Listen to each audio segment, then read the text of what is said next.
চল না দিদি, দেরি হয়ে যাবে। দাঁড়া না, গুলটে গুলটে।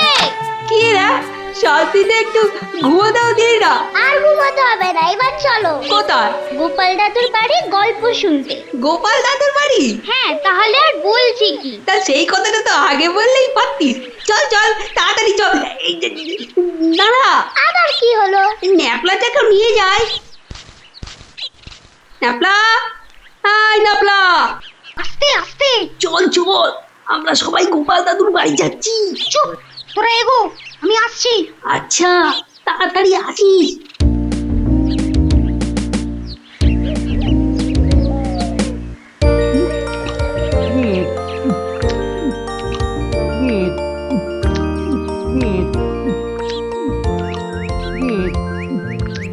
কি গো গোপাল দাদু, খাওয়া হলো? আর কতক্ষণ বসে থাকবো? হ্যাঁ হ্যাঁ, আর খেতে হবে না, এবার শুরু করো তো তাড়াতাড়ি। ও গোপাল দাদু, একটা গল্প বলো না। আরে বলছি একটু জল খেয়ে নি।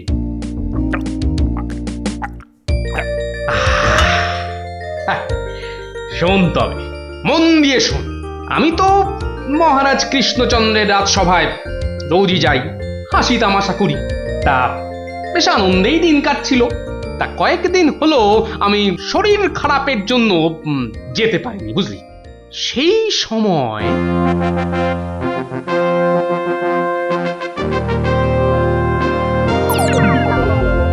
জাহাপানা, আপনি কি কিছু ভাবছেন?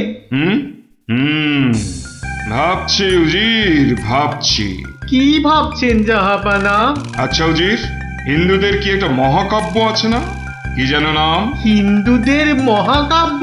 কি যেন কি যেন কি যেন জাহাপানা, কি যেন নাম মহাকাব্যটার? খামোশ, প্রশ্নটা আমি তোমাকেই করেছি। উত্তরটা যদি আমি জানতাম, তাহলে তোমার মতো একটা আহম্মকের কাছে কি জানতে চাইতাম? তাড়াতাড়ি বলো কি নাম। কি কি যেন কি যেন মহাভারত জাহাপনা। মহাভারত! দেখেছেন, আমার সাথে থাকতে থাকতে এরাও কেমন পণ্ডিত হয়ে উঠেছেন। থামো। মহাভারত, মহাভারত, একটা মহাভারত চাই। এই কথা আমি এক্ষুনি আনানোর বন্দোবস্ত করছি জাহাপানা। থামো। হিন্দুদের মহাভারত নিয়ে আমি কি করব? আমার একটা নবাবী মহাভারত চাই। নবাবী মহাভারত? নবাবী মহাভারত। তা কি করে সম্ভব জাহাপানা? সেসব আমি কিছুই শুনতে চাই না। চাই মানে চাই, আমার নবাবী মহাভারত চাই। আগে বুঝেছি জাহাপানা, চাপা খুঁজে ফেরে পরশ পাথর। কিছু বললে নাকি? না জাহাপানা, কি করা যায় দেখি। আমার মাথায় একটা মতলব এসেছে। শুনেছি মহারাজ কৃষ্ণচন্দ্রের সভায় নাকি অনেক পণ্ডিত আছেন। হ্যাঁ জাহাপানা, ঠিকই শুনেছেন। ওনাকে এক্ষুনি চিঠি লিখে আমার ইচ্ছেটা জানিয়ে দিন। জো হুকুম জাহাপানা, কিন্তু মানে কি লিখবো যদি একটু বলে দেন। যত সব অপদার্থ জুটেছে আমার সভায়, কি লিখবে সেটাও নাকি আমাকেই বলে দিতে হবে। লিখবে, যত শীঘ্র সম্ভব আমাকে একটা নবাবী মহাভারত লিখে পাঠানো হোক।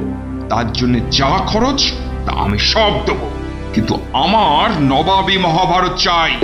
না পেলে কিন্তু সবার গর্দন যাবে। জো হুকুম জাহাপানা, আমি আজই চিঠি দিয়ে লোক পাঠাচ্ছি।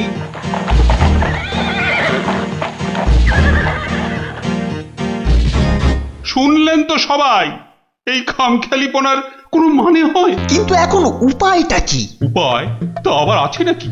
থাকলে তো মুন্ডুটা বাঁচতো। এখনই এত হতাশ হবেন না মহারাজ, কিছু একটা উপায় বার করতেই হবে।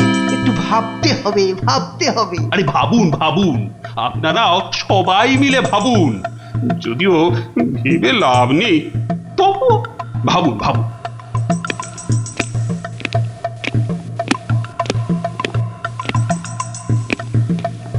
ধুস ধুস, ধুস, উমহাম না করে ভাবুন সেনাপতি। মহারাজ, একটা কাজ করলে হয় না? কি কাজ? মহারাজ, আপনি নবাবকে লিখে পাঠান যে কাব্য নবাব নিজে রচনা করবেন সেই কাব্যই একমাত্র নবাবী মহাভারত হতে পারে। সাধু সাধু সাধু। থামুন মন্ত্রী, আপনি কি বিদ্রোহ চাইছেন? অনর্থ হয়ে যাবে। নবাব আমাকেই বিদ্রোহী বলে আমার এই সাধের মুন্ডুটা ঘ্যাচাং করে। না না না না না, এই অসম্ভব, এ অসম্ভব। দূর দূর, একদম বাজে মতলব। আরে এটা একটা উপায় হলো,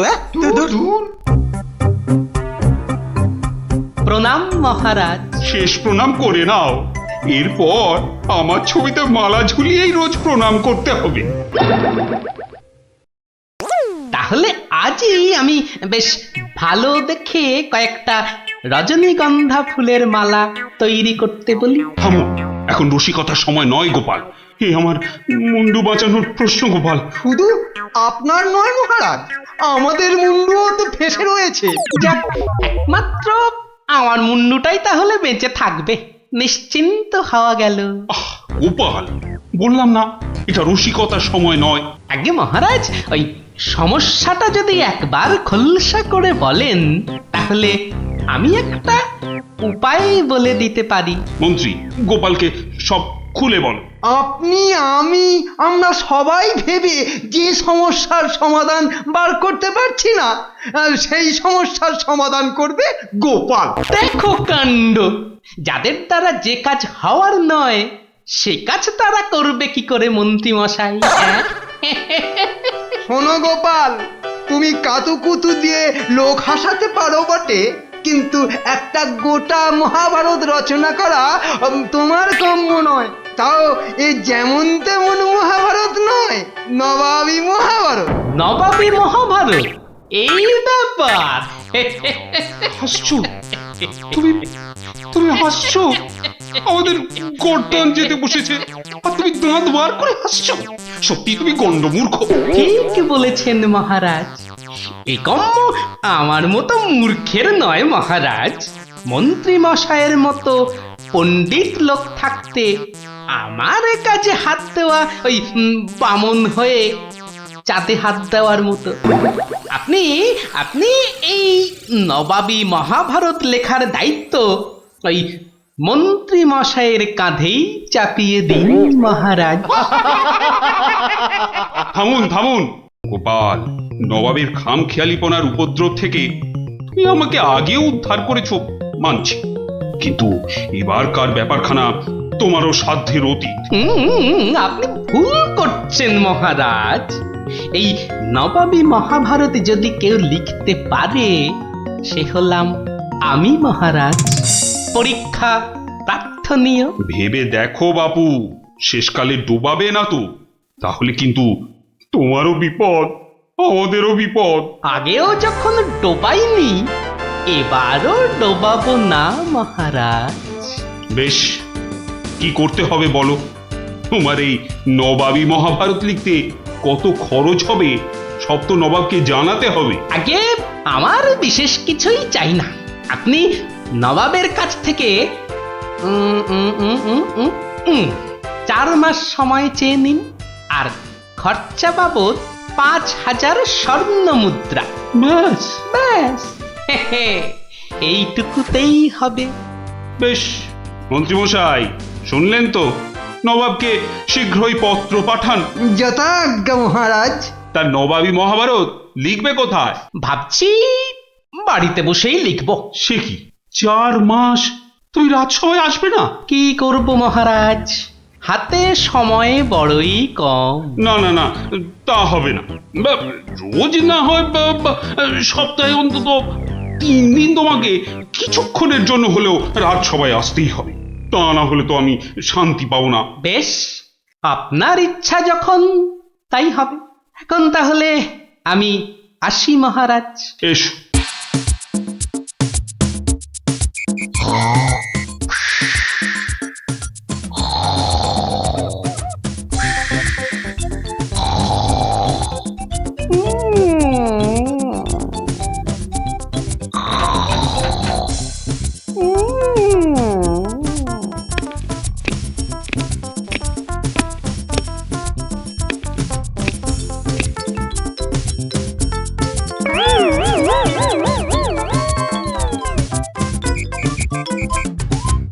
মশাই, গোপালের রচনা কতদূর? খবর নিন। নবাব তো ভীষণ তাড়া দিচ্ছে, আর 4 মাস তো আজই শেষ হচ্ছে নাকি? আগে গোপাল বলেছে আজই রাজসভায় এসে সব জানাবে। আমি হাজির মহারাজ। বাহ, তোমার চেহারায় তো বেশ বৃদ্ধি হয়েছে তো। তা যা বলেছেন মহারাজ, বসে কাজ তো তাই। তা তোমার কাজ কত দূর? 4 মাস তো হয়ে গেল। আগে আরো মাস 2 লাগবে মহারাজ, সঙ্গে আরো 1000-2 স্বর্ণ মুদ্রা। বেশ, আমি নবাবকে জানিয়ে দিচ্ছি, কিন্তু 2 মাসেই শেষ হবে তো তোমার লেখা? হবে হবে মহারাজ, হবে। শেষ হলে দেখবেন সবার পিলে একেবারে চমকে যাবে। তা ভালো। আমি তাহলে আসি মহারাজ, কালই আমার বাড়িতে স্বর্ণ মুদ্রাগুলো পাঠিয়ে দেবেন। প্রণাম মহারাজ। বেশ বেশ।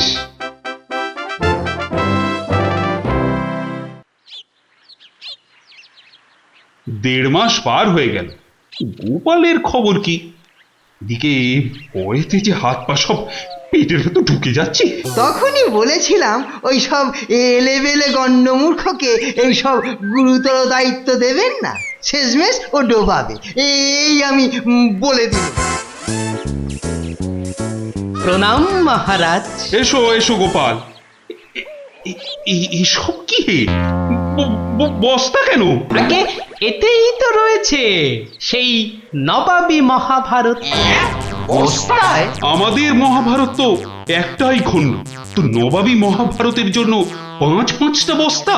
আগে নবাবী মহাভারত তো, তাই মহারাজ অনেকগুলো খণ্ড হয়ে গেল।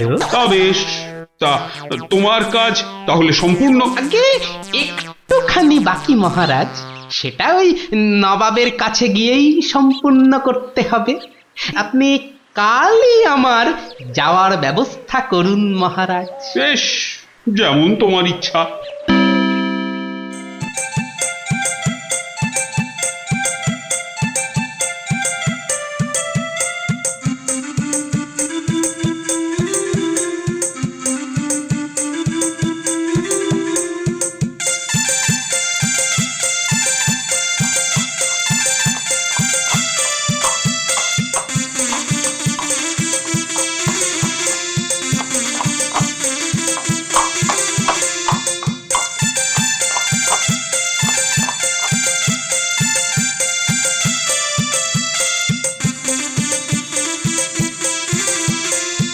জাহাপানা, মহারাজ কৃষ্ণচন্দ্রের কাছ থেকে গোপাল এসেছে। আদাব জাহাপনা। গোপাল, আসন গ্রহণ করুন।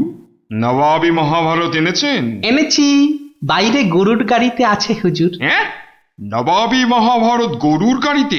কেন, ঘোড়ার গাড়ি করে আনলেই তো পারতেন।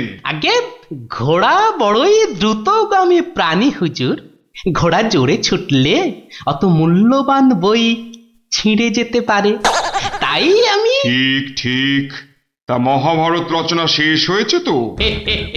আগে প্রায় শেষ হুজুর, কিন্তু কিন্তু হুজুর একটা জায়গায় না আটকে গেছি। ওটুকু হলেই একেবারে সম্পূর্ণ হয়ে যায় হুজুর। আটকে গেলেন কেন? আগে হুজুর একটি প্রশ্নের উত্তর জানি না বলেই অঘটনটা ঘটেছে হুজুর। এর উত্তর একমাত্র আপনার কাছেই আছে। প্রশ্ন? কি এমন প্রশ্ন, বলো শুনি। আগে আমাদের মহাভারতে ছিল দ্রৌপদীর পঞ্চস্বামী, মানে ওই 5 জন খসম ছিল। তাতে কি হলো? বলছি হুজুর, বলছি বলছি বলছি পঞ্চস্বামী মানে 5 খসম। তা আপনার বেগমের বাকি 4টি খসমের নামটা জানলেই আমার লেখা শেষ হয়ে যাবে হুজুর। তওবা তওবা তওবা, উফ, দূর হও দূর হও দূর হও। বলুন হুজুর, বলুন বলুন, আপনার বেগমের বাকি স্বামীদের নাম কি? আমাকে তো লিখতে হবে হুজুর। ছিঁড়ে ফেলো। বলুন বলুন বলুন। ছিঁড়ে ফেলো, তোমার ওই মহাভারত চাই না, দেখো কাণ্ড। চাই না আমি। সে কি, এত কঠিন পরিশ্রমের সাধনার ফসল নষ্ট করে ফেলবো হুজুর। বললাম তো চাই না ওই ছাই ভস্য নবাবী মহাভারত। ফেলে দাও, ফেলে দাও। আমার এই মন্দ কপাল, ভেবেছিলুম নবাবী মহাভারত রচনা করে ৫,০০০ স্বর্ণ মুদ্রা পুরস্কার পাবো, আর আপনি বলছেন ছিঁড়ে ফেলতে। না না, পুরস্কার তুমি পাবে, কিন্তু তোমাকে আর ওই ছাই ভস্য লিখতে হবে না। আর যা লিখেছো তা নিয়ে যেন আর পাঁচ কান করো না। উজির, কালকে ৫,০০০ স্বর্ণ মুদ্রা দিয়ে বিদায় করো। তওবা তওবা। নবাবের দয়ার শরীর।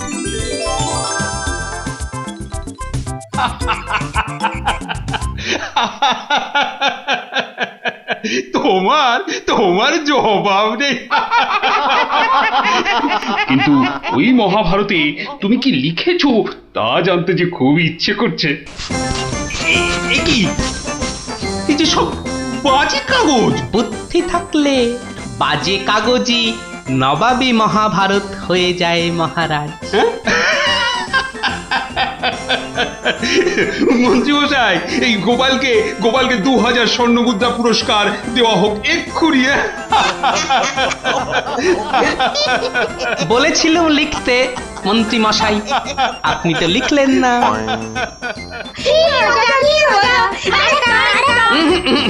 আজ আর নয়, তোরা এবার সব বাড়ি গিয়ে পড়তে বস। আমিও যাই, রাজসভায় যাই, দেখি আবার কিছু লিখতে হয় কিনা।